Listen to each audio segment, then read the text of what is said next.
Good evening and welcome to the evening edition of the PenForest news, and I am Big Al, and Mary and I are here to bring you the latest events that are happening in PenForest Township. Our broadcast tonight is sponsored by Carbon Taxi. Call 325 Limo for all of your transportation needs. Limos and buses are also available. Also starting tonight, we will bring you a new segment each night. Our new segment is entitled The Word on the Street. The Word on the Street will be sponsored by Kleenex tissues, strong enough for man-sized tears, necessary equipment for supervisors that may have seriously screwed up the park.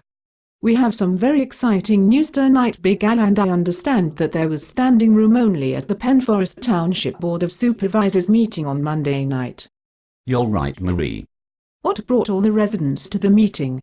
From what some of the residents stated, Marie, that one of the supervisors had requested their engineering firm Barry Set investigate the shortcomings and substandard work that was performed at the park. And was there a response from the supervisor responsible for this poor work performed? Well, there was many excuses. I don't think the residents believed them. Oh no, Big Al. You should have heard the comments from the audience. And what did Greg the engineer have to say? Well, Marie, Greg informed the Board of Supervisors that the township has over a $1 million shortfall in completing the park. How could that have happened? Didn't Paul know what he was doing when he went over plans with Hanover Engineering? Well, Marie, Paul likes to think that he knows what he is doing. Apparently cost estimates were never prepared. The board was kept in the dark as Paul insisted that the grant money would cover everything. Sounds like the board and the taxpayers were kept in the dark. You're right, Marie.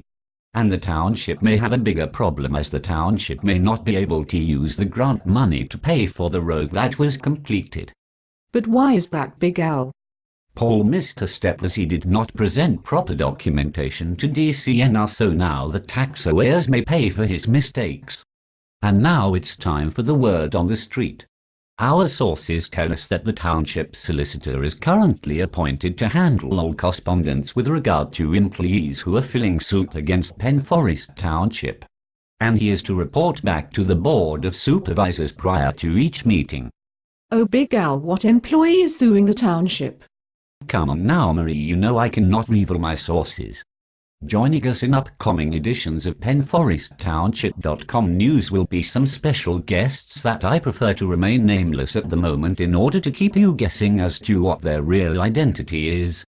Perhaps you can send email and try to guess who they are. I am quite sure that some of them may possibly be one of your neighbors. We will also have one of your favorite guests. I have had several requests from the audience for him to join us at PenForestTownship.com news, and he has promised to dance for us in our studios. And now you have that's the news in PenForest Township. So don't forget to stay tuned to PenForestTownship.com for the latest in PenForest Township.